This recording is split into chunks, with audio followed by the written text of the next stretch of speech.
Ese rabino tiene un doctorado en filosofía, es miembro de la Academia de Bioética de Roma y además, lo que es más importante y está bueno escucharlo, es asesor rabínico en el Senado para todos estos temas filosóficos. Entre ellos va a exponer sobre el aborto en el Parlamento, así que está bueno hablar con él sobre este tema. La primera pregunta, como para iniciar, es que muchos no saben que hay una diferencia entre despenalizar y legalizar. ¿Cuál es esa diferencia? Bueno, en principio quiero agradecer al Rav Gaby Duer. ¿Se escucha ahí? Ahí está. En principio quiero agradecer al Rav Gaby Duer por haberme invitado, a Gustavo obviamente y a todos ustedes por haber venido aquí. Yendo directamente a la primera pregunta, la diferencia en la que no se habla muchas veces o se quiere encubrir una figura con otra, cuando me refiero a figura legal, es la diferencia justamente, como decía Gustavo, entre legalizar y despenalizar. La figura de la legalización es cuando un acto está amparado por un derecho que surge del Estado, del Poder Legislativo, y como tal, entonces, el Estado tiene que hacerse cargo de que ese derecho, en caso que sea reclamado, sea satisfecho. Legalizar el aborto, por ende, sería que cuando estamos hablando de aborto, estamos hablando de lo que se llama aborto a demanda, digamos, ¿no? Simplemente porque es conflictivo o la mujer con su pareja, la mujer sola, quiere abortar porque simplemente es un embarazo no deseado y es conflictivo con sus intereses. Entonces el Estado, al estar legalizado, debería darle las herramientas clínicas, terapéuticas, para que pueda ejercer ese derecho de forma gratuita, semipaga, copaga, ¿no es cierto?, pero amparado por el Estado. Despenalizar es cuando la acción está prohibida pero no está penada. Ejemplo, cuando una persona roba para comer, robar está prohibido. En caso que esta persona sea detenida, es apresada, es llevada ante un juez, el juez averigua cuál fue el motivo por el cual esta persona robó, averigua que robó por hambre, entonces le dice: señor, váyase a su casa. Está prohibido, pero no está penado. En la Torá tenemos ya hace 3000 años una categoría igual, que se llama Asur, Patura Balasur. Es decir, está exento, en este caso, de pena de muerte, por ejemplo, pero está prohibido. ¿No es cierto? Es decir, el hecho de que una acción no esté penada no quiere decir que no esté prohibida. La acción prohibida, pero no penada, ya incluso Hobbes habla en el siglo XVII, es cuando no se le puede a la persona exigirle que vaya en contra de su propio instinto de supervivencia ante situaciones límite. Entonces la acción está prohibida, porque robar por principio está prohibido, pero en determinadas circunstancias, si la intención así lo amerita, por ejemplo, porque está por morir famélico y responde a su instinto de supervivencia y robó una banana para comer, entonces no tiene pena. ¿No es cierto? Entonces la diferencia entre legalizar y despenalizar es tan ancha como el occidente de oriente, ¿no es cierto? El proyecto de ley, en realidad se presentaron más de 8 proyectos de ley, pero el proyecto original de ley trata sobre la legalización del aborto a demanda hasta las 14 semanas, no la despenalización, sino la legalización. Hoy el aborto de hecho está despenalizado, de facto, de hecho, no de iure, no por derecho, pero de hecho está despenalizado. Hoy una mujer que aborta clandestinamente va al hospital y dice: señor, tengo una infección, o tengo una hemorragia, o tengo algún tipo de cardiopatía, por haber hecho un aborto clandestino, no va presa ni nadie la lleva ante un juez. El aborto hoy está despenalizado de hecho, ¿no es cierto? Lo que se quiere es legalizarlo, esa es la diferencia. Hablaste de la mujer, ¿cómo toma el judaísmo el derecho de la mujer en este tema? Bueno, en principio hay que saber que en el judaísmo no existen derechos, existen preceptos. El precepto es una prescripción, es una obligación, es un imperativo, ¿no es cierto? El tema de los derechos surge recién a partir, ya en forma masiva y en los estados nacionales, a partir del siglo XVII, ¿no es cierto? Y por sobre todo en la Revolución Francesa, con los derechos humanos. Estamos hablando fines del siglo XVIII, ¿no es cierto? Los derechos humanos son aquellas facultades o prerrogativas del ser humano como tal, por ser humano, ¿no es cierto?, que son intransferibles e inmanentes per se. En el judaísmo lo único que hay inmanente per se son los preceptos. El ser humano apenas nacido ya es sujeto de preceptos, es decir, es un individuo sobre el cual recae la obligación de cumplir determinadas acciones cuya finalidad es rendir culto a Kadosh Baruj Hu. Entonces, el concepto de derecho en el judaísmo no existe. Hay un autor, es muy importante, es un juez que se llamó Haim Cohen, que fue un juez de la Corte Suprema de Israel, que él tiene un libro que él dice que en realidad el derecho surge a partir del precepto. Por ejemplo, el precepto no asesinarás, lo tirzah, es la pristina manifestación de lo que sería el derecho a la propia vida, ¿no es cierto? Pero bueno, eso ya es una elucubración jurídica, ¿no es cierto? Entonces, en principio, en los judaísmos no existen derechos inmanentes como los que predicaba Rousseau, por ejemplo, ¿no es cierto? Existen los preceptos. Ahora, uno de esos preceptos, que está en Breshit Tetvav, Génesis 9:6, es el que dice, Adam, Shofech Dam, Adam ba Adam, Damo y Shafech. El ser humano, Adam es ser humano, que derrame sangre de otro ser humano en otro ser humano, generalmente las traducciones de Reina Valera, las traducciones del Goy, dice el hombre que derrame sangre del hombre por el hombre. En realidad en hebreo no dice por el hombre, dice Adam ba Adam, ser humano en un ser humano, su sangre será derramada. La Gemara, el Talmud, ¿qué dice? Se pregunta, ¿qué es ser humano en un ser humano? Y ahí la respuesta es una mujer embarazada.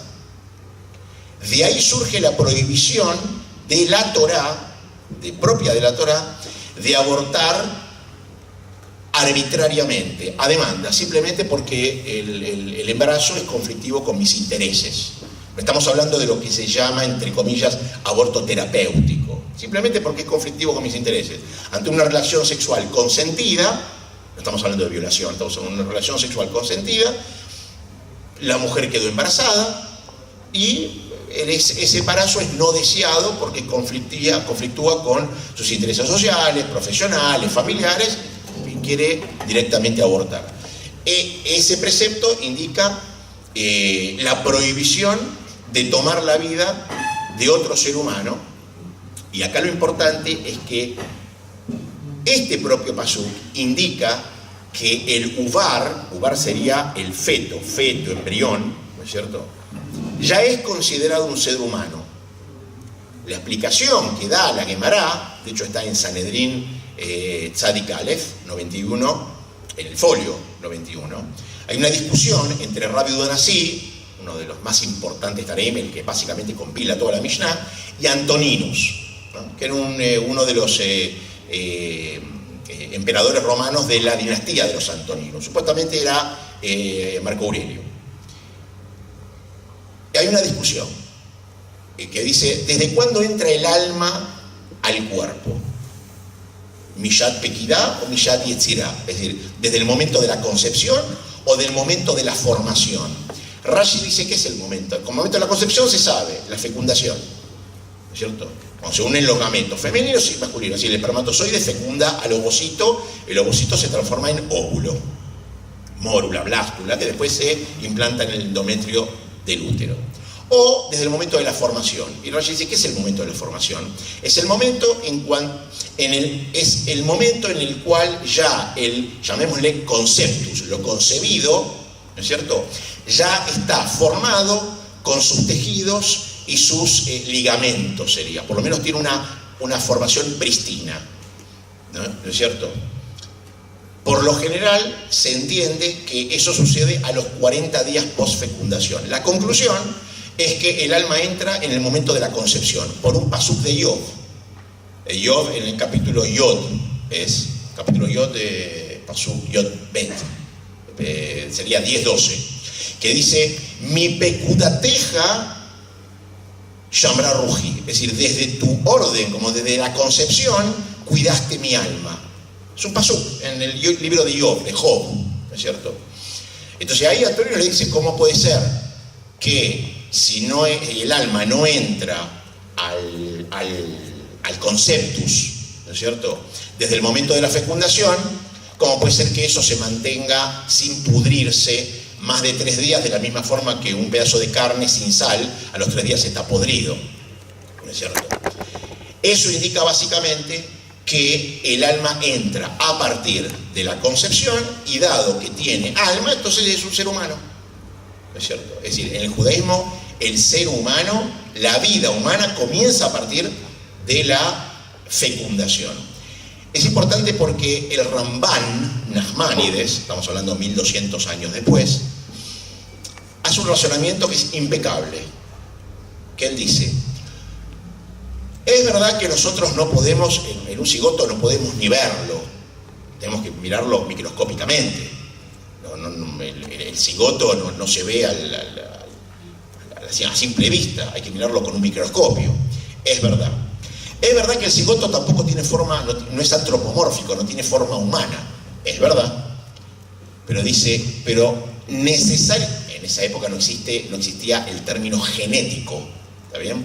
Pero dice, pero necesariamente, dado que es un producto de una fecundación humana, toda esa morfología la va a tener en cuanto a su tiempo de maduración, pero genotípicamente, por su sustrato, es humano, porque no puede ser ni mineral, ni vegetal, ni un animal que no sea humano.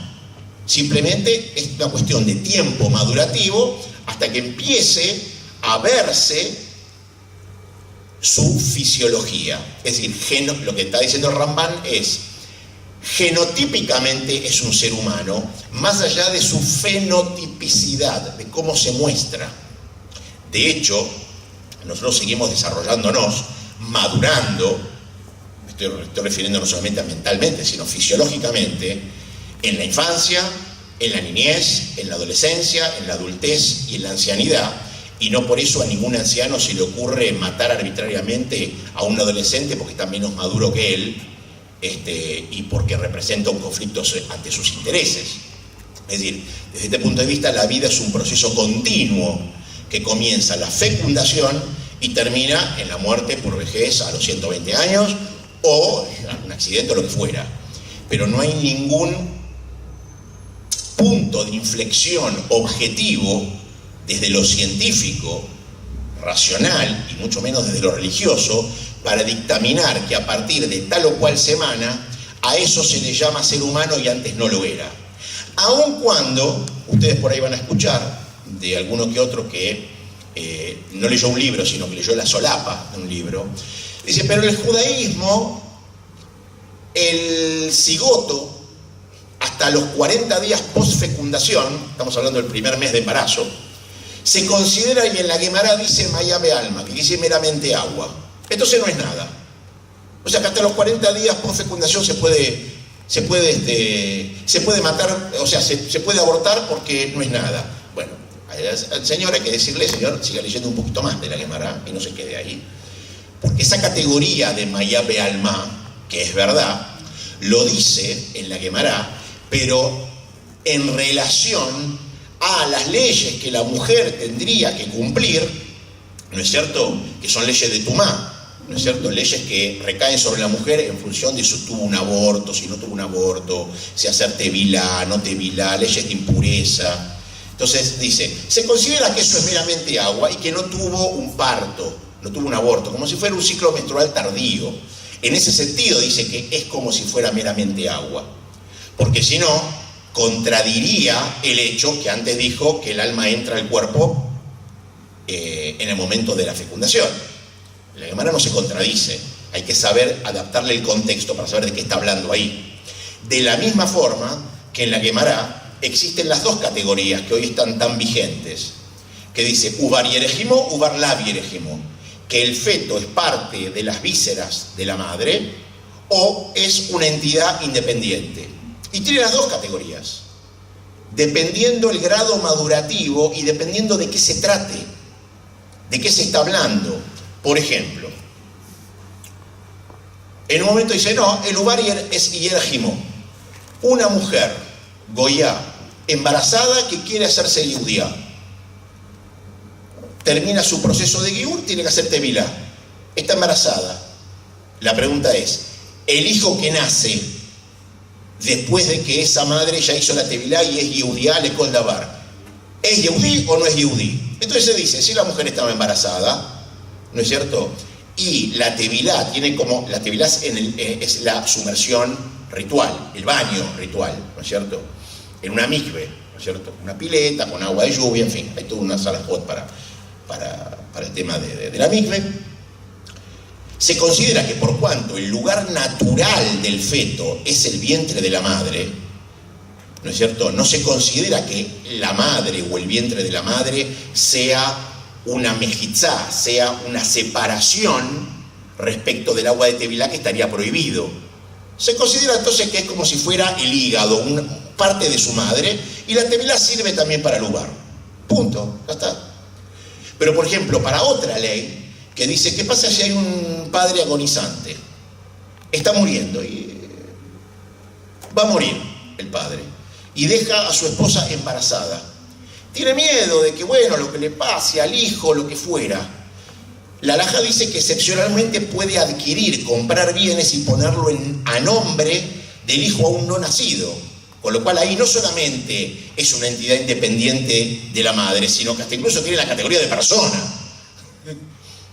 Con lo cual, estas categorías que usa la Guemará, que no las usa indistintamente, pero no son categorías rectoras, principios rectores que determinan uno u otro caso. Simplemente son conceptos que colectivizan determinadas leyes para decir, bueno, en este caso consideramos el feto como si fuera parte de las vísceras de la madre, o como si no fuera. Pero no quiere decir que el feto es decir, no es una definición ontológica, sino que es una aproximación a decir, en este caso, por cuanto la ley, en el precepto, en la Torá, dice que debe pasar tal cosa, entonces se entiende que la Torá, ante esta ley, considera al feto como una entidad independiente de la madre o como parte de las vísceras de ella.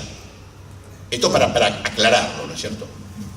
Una preguntita, Fernández de Rado, usted dijo recién que la vida según la Torá se considera que está a partir de la unión de las cigotas, digamos, ¿no hay una oposición de la Torá también que dice que a partir de cuando se implanta el óvulo en la matriz de la madre, o eso es otra postura? Esa es la prohibición, ¿sí? La prohibición de abortar, la prohibición de... Está muy bien la pregunta. Pregunto porque también amplío un poquito la pregunta, porque si estaríamos hablando que la vida también afecta cuando, como dijo yo, a partir del momento de la concepción, también habría que ver qué se hace con óvulos que están criopreservados, que hoy en día es muy común, los tratamientos de fertilidad, que son muy costosos, se tienen para reserva muchos óvulos, si sobre ellos caería también la prohibición del aborto. Está muy bien la pregunta. Ahí entraríamos un poquito en la parte de lo que se llama la fecundación asistida. La prohibición de abortar en el judaísmo recae, ¿no es cierto?, cuando, como dijo el Rab, cuando el óvulo, es decir, el ovocito fecundado por el espermatozoide, está implantado ya en el endometrio, en el útero. ¿Qué pasa con, por ejemplo, frente a determinadas técnicas de fecundación asistida, en donde se fecundan más ovocitos de los que se le va a implantar a la madre? ¿No es cierto?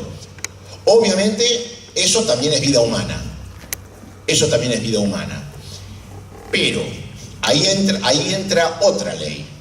Hay una ley en la halajá que se llama Rodef. La ley de Rodef quiere decir persecutor.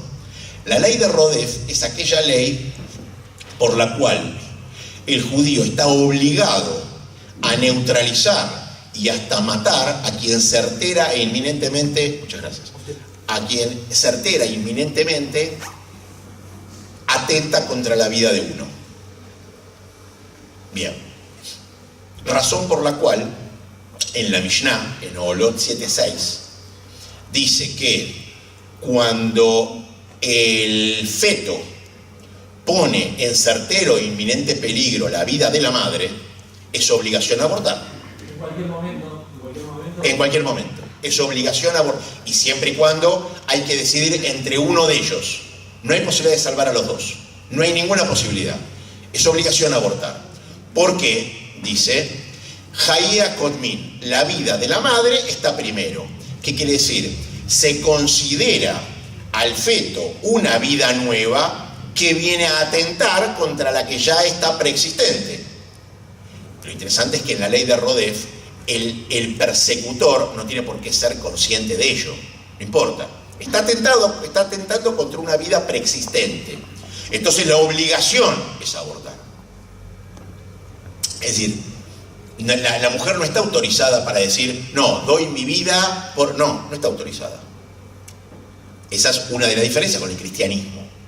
¿No es cierto? En el cristianismo es meritorio de la mujer que dé su vida por otra vida más inocente, porque tiene otra concepción de lo que es vida, de lo que es inocencia.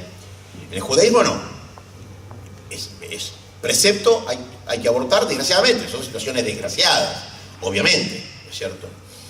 Ahora bien, esta misma ley se aplica frente a situaciones de fecundación asistida. Hoy ya son muy poquitos los casos, porque la fecundación in vitro cada vez más se está dejando de usar. Hay muchas técnicas que permiten directamente fecundar un solo ovocito o dos, que son los que se van a implantar, y no generar preembriones que no se van a implantar. Pero vamos a presuponer, países tercermundistas, no existe todavía por ahí las inyecciones intracitoplasmáticas, el ICSI se llama la técnica, y se sigue haciendo fecundación in vitro, ¿no es cierto? Se fecundan 8 ovocitos, o sea, hay 8 embriones, o lo que hoy se llama preembriones, que es un invento, simplemente. 8 embriones, de los cuales a la mujer se le implantan 2, supongamos. No se le van a implantar los 8, porque corre peligro de muerte la mujer si se implantan los 8. Entonces, ¿qué dicen los poskim? La mujer está facultada para rechazar que se le implanten los 8 porque atenta contra la vida de ella, y lo que se permite es criopreservar esos preembriones o embriones si la mujer está decidida a volver a tener futuros embarazos, ¿no es cierto? Quiere tener más hijos, o justamente por ahí cuando se le implantaron ese embrión o esos 2 embriones, desgraciadamente no dio resultado. O en caso que diga, no, mire, yo no quiero, está prohibido donarlos, simplemente lo que dice la halajá es Olam Keminago Noé, dejar que transcurra la naturaleza como se transcurre y que mueran solos. No tomar una acción directa porque los estaría matando. Esto tiene que ver con un estatus del ser humano que es Haye Olam o Haye Shah. El ser humano tiene 2 estatus de acuerdo a su condición. Haye Olam es una persona saludable, de vida permanente. Haye Shah es un ser humano cuya vida es inminentemente corta, es decir, muere indefectiblemente, sin que medie un artificio. Por ejemplo, vida momentánea, Haye Shah, vida precaria sería. Por ejemplo, un embrión fuera, congelado, o fuera del útero de la madre, cuya normalidad es que muera. Todo lo contrario al embrión implantado en el útero de la madre, cuya normalidad es que se desarrolle y a los 9 meses tenga el parto y devenga naturalmente, ¿no es cierto?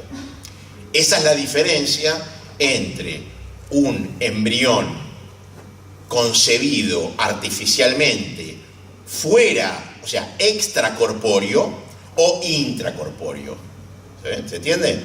El extracorpóreo tiene un estatus de Hayei Ya porque tiene que mediar una acción artificial humana para implantarlo, ¿no es cierto?, en el útero. De lo contrario, naturalmente va a morir. ¿Se entiende? Pero se aplica la misma ley de Rodef ahí. Es decir, es un ser humano vivo, por eso me está prohibido matarlo directamente, sino que simplemente dejo Shev Bealta C, se llama, ¿no? Es, siéntese y no haga y deja que la naturaleza siga su curso. No cambetase, digamos, levántese y haga. ¿Se entiende la diferencia? Es decir, hasta ahora tenemos que el aborto arbitrario está de oraita, por la Torá, totalmente prohibido. Hay un pasuk que lo prohíbe explícitamente. Está preceptuado que la mujer, ante riesgo de muerte, o como se llama ahora riesgo de vida, tenga que abortar. Después están los casos siempre intermedios. Eso le iba a preguntar. La mayoría de los proyectos habla de dos cosas: la ley, lo que llaman ley de plazos. Sí, ahí está. Y la segunda cosa, que también es siempre está en también todos los proyectos, en los casos, famosos casos de violación. ¿Cómo toma el judaísmo en tanto la ley de plazos como en los casos de violación? Vamos por la primera, que es más fácil. La ley de plazos es un invento. Es un invento que surgió en Europa, se sistematizó en Holanda, ¿no es cierto? En donde yo en el libro que yo publiqué un libro en el 2008 que se llama Filosofía Judía y Aborto. Hay un manual de embriología, que es el de Scott Gilbert, es un manual de embriología de los más importantes que hay en el mundo. Él ahí cita una veintena, casi 26 definiciones de distintos antropólogos, médicos, fisiólogos, biólogos, zoólogos, botánicos incluso, que quieren esgrimir desde cuándo a esta entidad biológica se le puede predicar que es un ser humano vivo. Hay unos que dicen a partir de la concepción, otros que dicen a partir del desarrollo del tálamo, otros que dicen a partir del desarrollo de la mínima cantidad de neuronas que configuran una red neuronal, otros dicen a partir de la organogénesis, otro dice a partir del antropomorfismo, otro dice a partir de movimientos independientes que se manifiestan en el feto, otros dicen a partir del nacimiento, y otros, en el caso más extremo, indican a partir de que ese ser humano es consciente de sí mismo, es decir, a partir de los 3 años de vida, que es a partir del cual el ser humano empieza a tener conciencia de que él es una entidad independiente y que él es un ser en sí mismo, lo que se llama la autoconciencia, ¿no es cierto? Pero todas estas definiciones son definiciones fenotípicas, ¿no es cierto? A partir de un cierto grado de maduración de ese propio sustrato, que entonces nadie de ellos sabe decir qué es antes. Y el sustrato es un ser humano vivo. De hecho, a los 18 días pueden ver ya directamente casi el corazoncito latir, digamos, ¿no? Es decir, son definiciones fenotípicas, arbitrarias. Un neurólogo va a decir, bueno, yo defino una persona en función de su funcionamiento neurológico. La persona que tiene un electroencefalograma plano, bueno, para el neurólogo deja de ser persona, ¿no es cierto? El cardiólogo va a decir lo mismo. Es decir, cada uno, de acuerdo a su especialidad y cómo define cuál es la variable o la diferencia específica del ser humano, va a decir, bueno, en cuanto se manifieste esta cualidad, va a ser ser humano, y en cuanto no, no. Por ejemplo, un aristotélico va a decir, mientras que el ser humano no tenga capacidad de razón, no es ser humano, porque es la diferencia específica de otro animal. Para Aristóteles, una persona en coma no era una persona, en ese sentido. Determinadas escuelas filosóficas o antropológicas, médicas, van a decir, bueno, a ver, ¿cómo yo defino ser humano? Animal, racional, animal, simbólico, o sea, capacidad de generar símbolos, animal parlante, capacidad de hablar en un lenguaje artificial. Bueno, en la medida de que esa facultad no se manifieste, no será ser humano, pero son definiciones arbitrarias, ¿no es cierto? Entonces, antes, ¿qué es?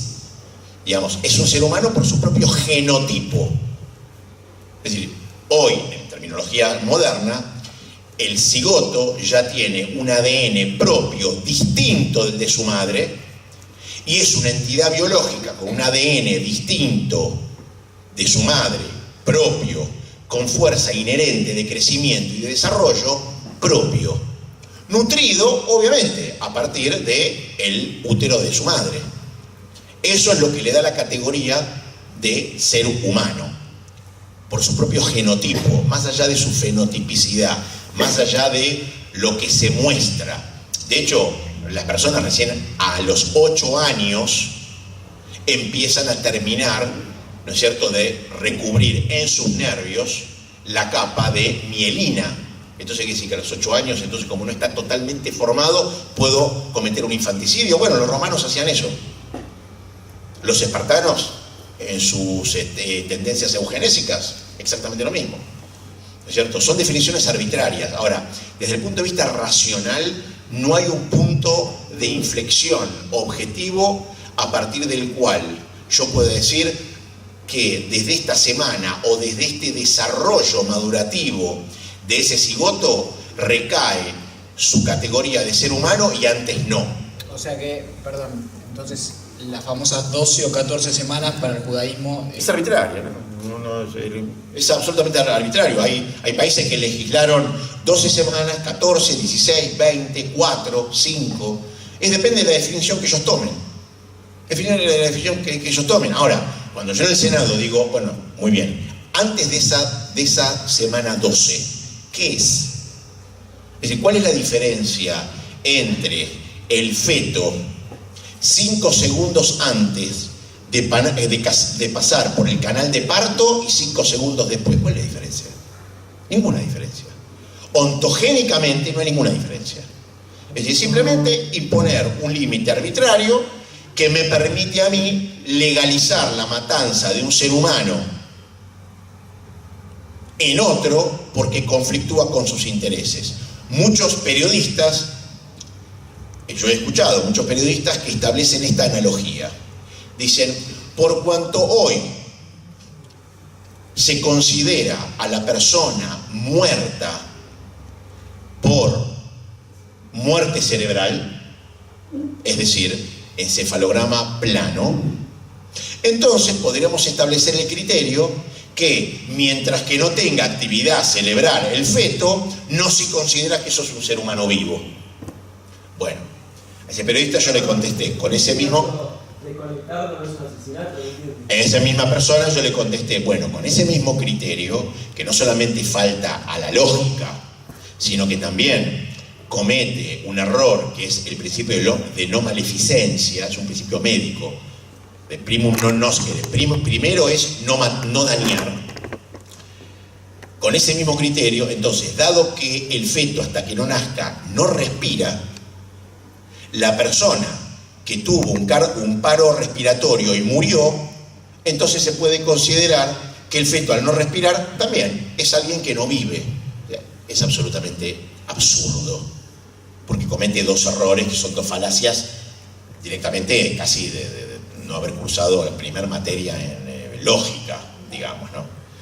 Pero bueno, son argumentos que se dan. Respecto de lo que dijo acá el hombre, es verdad. Si bien hoy la muerte cerebral es considerado muerte, y bajo la halajá también se considera la muerte cerebral, se entiende no que está en coma. Coma, imagínense que es una PC que se colgó y no saben cómo resetearla, pero anda, nada más que no sé todavía cómo resetearla. Muerte cerebral es que se le quemó el CPU, es irreversible y el cerebro se empieza a licuar. El cerebro se licúa, se vuelve líquido y es irreversible.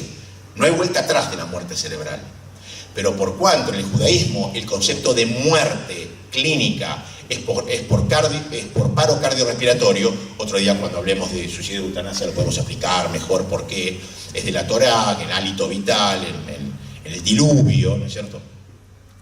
De todas formas, los más importantes poskim hoy, estamos hablando del Rav Posner, el Tzitz Eliezer, el Rav Moshe Feinstein, que fue uno de los que más investigó este tema en conjunto con su yerno, el Rav David Tendler, dicen, si bien es verdad que esto es muerte, es irreversible, ya está, no se puede hacer nada, hay que esperar al paro cardiorrespiratorio por la Torá, y una vez pasados los 30 segundos del paro cardiorrespiratorio, ahí a la persona se la considera muerta. Y es un asesinato si se quiere tomar injerencia en el cuerpo de esa persona cuando el corazón todavía está latiendo. Pero eso ya sería otro tema. Pero básicamente es el mismo criterio. Si yo establezco arbitrariamente y porque me resulta más cómodo a mis intereses, a partir de cuando yo considero que esto es vida humana y antes de ello no, y por ende puedo manipular lo que yo quiero, con el mismo criterio también yo establezco a partir del cual finaliza esa vida humana y puedo hacer de esa persona lo que quiero. La descuartizo como si fueran guarnes y empiezo a repartir órganos, lo que fuera. Es decir, acá hay un concepto muy importante. La vida, como una variable naturalmente dada, no es racionalizable. ¿Qué decir no es racionalizable? No es un producto intencional a partir del cual tiene una base racional, como podría llegar a ser la ley vial, por ejemplo. La ley vial me dice, señor, velocidad mínima, velocidad máxima.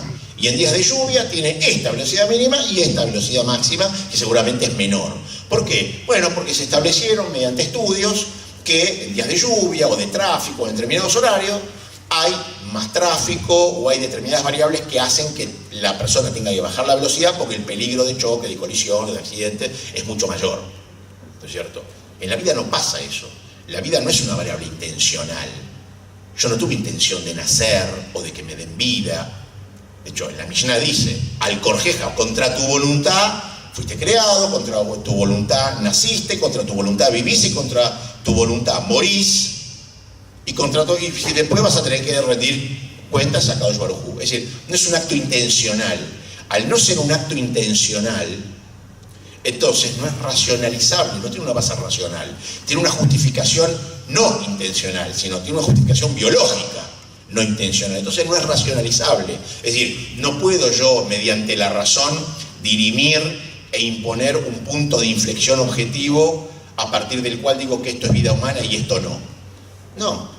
Digamos, hay un postulado que dice, a partir de la concepción hay vida humana y está prohibido tomar la vida humana de otro cuando conflictúa con mis intereses. No estamos hablando cuando pone en peligro mi vida, ¿no es cierto? Y es un postulado, y ¿se acepta ese postulado o no se lo acepta? Pero no se lo puede racionalizar, porque en el momento que yo lo racionalice y digo, no, esperen, esto es a partir de la semana 12, 14, 16, los argumentos son todos arbitrarios. Entonces, hoy es 12, mañana es 14, pasado 18, de acuerdo a la cantidad de votos que sea, y mañana te dice, no, mire, a partir de los 80 años, y yo no se puede considerar esto vida. Y bueno, porque el hombre ya no razona, no retiene fisiológicamente sus necesidades, es casi un animal. Bueno, ¿y quién es el que va a decidir arbitrariamente cuál es el límite? Y se cae en ese peligro. Es decir, ¿se acepta el postulado y el proceso continuo de vida? ¿O se acepta que vamos arbitrariamente a decidir a partir de cuándo se puede matar a una persona, a partir de cuándo se puede matar a un feto? Pero hay que tenerlo bien en claro eso. Digamos, si se acepta, se acepta. Y si no, tengamos en claro que la definición es arbitraria, porque nos conflictúa con nuestros intereses, punto. O sea, por lo menos ser sincero. Y esto de ser sincero tiene que ver también con la fraseología que se usa. Hay que atender muy bien a los lemas, a los slogans, a las frases, porque eso deviene en una explicación popular, ideología política, y luego se sanciona como ley. Fíjense, interrupción voluntaria del embarazo. Muy bien. Si ustedes buscan en el diccionario el concepto interrumpir, el concepto interrumpir incluye per se la posibilidad de continuar. Yo cuando aprieto la tecla y apago la luz, interrumpo el flujo de corriente y por eso se apaga la luz.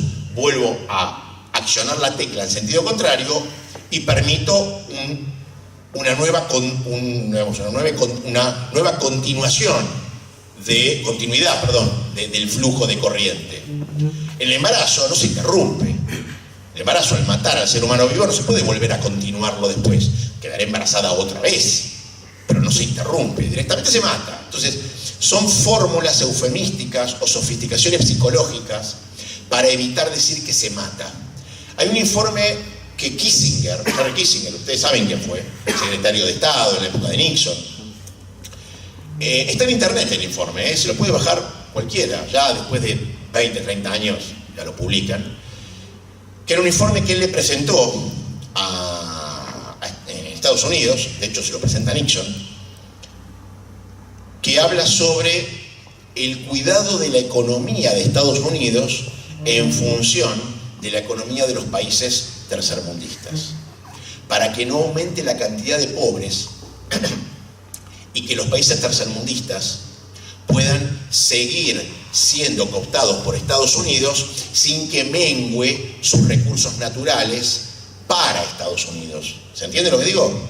Bueno, las dos primeras acciones que propone Kissinger es imponer campañas para legalizar el aborto, y también, pero incluso en Estados Unidos, no solamente en los países tercermundistas, y también financiar incentivos para promover estas campañas. Con lo cual, esto en verdad surgió como una campaña económica o sociopolítico-económica. Después se disfraza de un derecho, ¿no es cierto? Otras expresiones. Eutanasia prenatal. Se habla de eutanasia prenatal. Programación familiar. Paternidad responsable. Son todos eufemismos que tapan de alguna forma el hecho de, señor, acá se está matando un ser humano. No hay ningún proyecto de ley para decir cómo podemos evitar que se llegue al embarazo no deseado, que eso es lo importante. En los informes de mortandad mundial desde el 2005 al 2017 dan cuenta, y eso lo hace la Organización Mundial de la Salud, el Banco Mundial, que no son organizaciones antiabortistas, digamos, ¿no? Dicen, la mayor cantidad de mujeres, desgraciadamente, mujeres que mueren en abortos clandestinos, que es verdad, obviamente, es verdad, es por embarazos no deseados adolescentes, de 13 años a 19 años. Es decir, lo que falta es educación sexual acá, no la posibilidad de ir y que al quirófano entren 2 seres humanos y salga uno. La campaña, en vez de ser ni una menos, sería nadie menos. Es decir, eduquemos mejor, hagamos campañas para promover medicamentos o sistemas universal y gratuito de anticoncepción para evitar que haya un embarazo no deseado. Porque el problema es el embarazo no deseado. Y esa es otra expresión también. Embarazo no deseado, que es lo mismo que decir un hijo no deseado. Bueno, quiero tener el derecho a matar. Y también está el tema de, porque el embarazo se hace entre dos, ustedes lo saben, ¿no? Y el hombre acá nunca aparece. El hombre nunca aparece. Y no hay ningún proyecto de ley que me diga, señores, no solamente cómo evitar el embarazo no deseado, sino también que el hombre también sea sujeto de persecución penal cuando abandona a la mujer, y que la mujer desamparada, bueno, está casi obligada a decir, bueno, ¿qué hago con esto? Y el hombre se fue. ¿Por qué no se lo persigue también al hombre? Hoy es muy fácil. ADN, señora, usted tuvo un novio, tuvo lo que fuera. Bueno, ¿cómo se llama? Vamos y lo buscamos. No existe nada de eso. No hay ningún proyecto que diga eso, salvo proyectos que hemos presentado, diciendo, señores, la solución a un problema no es matar a alguien. La solución es evitar que se llegue a ese problema. Con el mismo criterio, en lugar de hacer campañas para prevenir los accidentes automovilísticos, Entonces no prevengamos el accidente automovilístico, pongamos una ambulancia en cada esquina de la ciudad de Buenos Aires. Es absurdo, digamos. O queremos un Estado asistencialista que corra atrás de los problemas y de la peor manera, o un Estado que prevenga, dando educación y dando todo el amparo, incluso a la mujer embarazada en conflicto con su embarazo. Y que quiere llevar su embarazo a término, bueno, darle un subsidio, decirle, acá el Estado a usted la ampara y vamos a ir al hombre que la abandonó para que tenga que hacerse cargo de los costos, porque el embarazo es de a dos. No hay ningún proyecto de ley, salvo alguno que otro, que hable de eso. El proyecto de ley original no habla nada de eso, habla directamente, nosotros queremos directamente legalizar y tener el derecho a lo que llama aborto seguro, libre y gratuito. Primero, ningún aborto es seguro, ningún aborto es seguro. En todo aborto la mujer corre riesgo, como en toda intervención quirúrgica, ¿no es cierto? Gratuito tampoco es, porque si bien a la mujer no le saldrá nada, somos todos nosotros y la propia mujer que paga el hospital con sus impuestos, con lo cual tampoco es gratuito, ¿no es cierto? Y no se va a la causa del problema, que es el embarazo no deseado. Entonces, ahí uno ve como el proyecto de ley no quiere realmente resolver el problema de que hay seres humanos que mueren por un conflicto representado ante otro.